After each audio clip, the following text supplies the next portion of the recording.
తులారాశి వార్లకి ఈ వారం సాధారణమైనటువంటి గ్రహస్థితి గోచరిస్తూ ఉన్నది.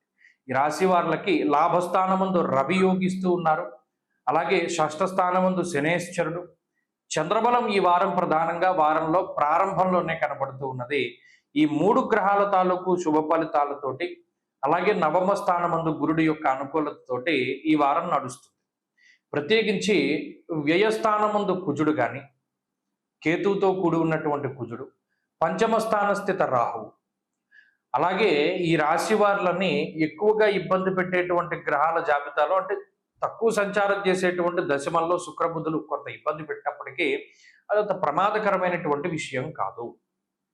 ఎందువలన ఇక్కడ వృత్తిపరమైనటువంటి ఒత్తిడికి ఏమన్నా కారణమవుతారు తప్పితే ప్రమాదం ఏం లేదు. ఇక్కడ వ్యయస్థానం ముందు కుజుడు ఉన్నప్పుడు కోపం పెరిగిపోతూ ఉంటుంది, అసహనం పెరిగిపోతూ ఉంటుంది, అసంతృప్తి పెరిగిపోతూ ఉంటుంది. మీరు గమనించండి, మిమ్మల్ని ఎవరు సాటిస్ఫై చేయలేరు. అంటే మీరు మీ మీ పలానా కోరిక కానీ, లేదు పలానా వాళ్ళకి మనం గతంలో ఇలా సహాయం చేశాం కదా, వాళ్ళు ఎందుకు చేయరు, మనం ఇంత మర్యాద ఇచ్చాం కదా, వాళ్ళు ఇచ్చిన మర్యాద మనం ఎందుకు ఇంత తక్కువగా ఉన్నది, అంటే మీకు ఇచ్చే మర్యాద సరిపోదు.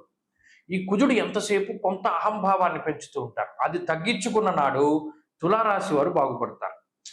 అడ్జస్ట్ అయ్యేటువంటి మెంటాలిటీ ఎక్కువగా కలిగి ఉండాలి. ఎందుకు ఇది చెప్తున్నాను అంటే, మిగతా వాటి వల్ల ఏది ప్రమాదం లేదు. అటు ఆర్థిక పరిస్థితులు, ఆరోగ్య పరిస్థితులు, కుటుంబ పరిస్థితులు అన్నీ బాగానే ఉన్నాయి. మీరు గమనించండి, కోపం పెరుగుతూ ఉంటుంది, అసహనం పెరుగుతూ ఉంటుంది, అసంతృప్తి పెరుగుతూ ఉంటుంది. ఎవరైనా ఏదైనా ఒక పని చేస్తే అది మీకు నచ్చదు.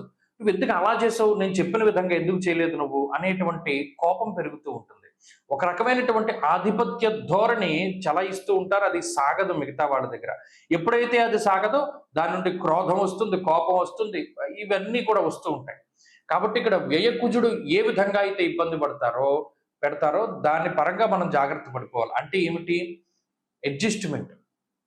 ఓకే, నువ్వు పలానాది ఇన్ని రోజుల్లో డబ్బు తీసుకున్నావు, ఇన్ని రోజుల్లో ఇస్తా అన్నావు, ఇంకో 2 రోజులు అడుగుతున్నావు, సరే తీసుకో. అంతేగాని నువ్వు ఈ రోజే ఇస్తా అన్నావు, ఇప్పుడే ఇస్తావు, వాడు ఇవ్వలేడు, ఎలాగో మీరు అరిచినంత మాత్రాన వాడి దగ్గర డబ్బులు రావు. అలాగే నీకు ఇంకొక వారం రోజులు టైం ఇస్తున్నాను, పట్టరా అన్నారనుకోండి, అక్కడితో తగువ వెళ్ళిపోతుంది. లేకపోతే అది పెంచుకున్న వాళ్ళం అవుతాం. అంటే ఇలాంటి ఎగ్జాంపుల్సే జరుగుతూ ఉంటాయి ఈ వారంలో. కాబట్టి కొంత కోపాన్ని తగ్గించుకోండి. అసౌకర్యం ఏర్పడినా కొంచెం దాటి ముందుకు వెళుతూ ఉండండి. అలాగే ఎదుటి వారిని కొంచెం భరించేటువంటి శక్తిని కలిగి ఉండండి. ఎవరైనా ఏదైనా తప్పు చేస్తే వాళ్ళు ఎక్స్క్యూజ్ అడిగితే ఎక్స్క్యూజ్ చేస్తూ ఉండండి.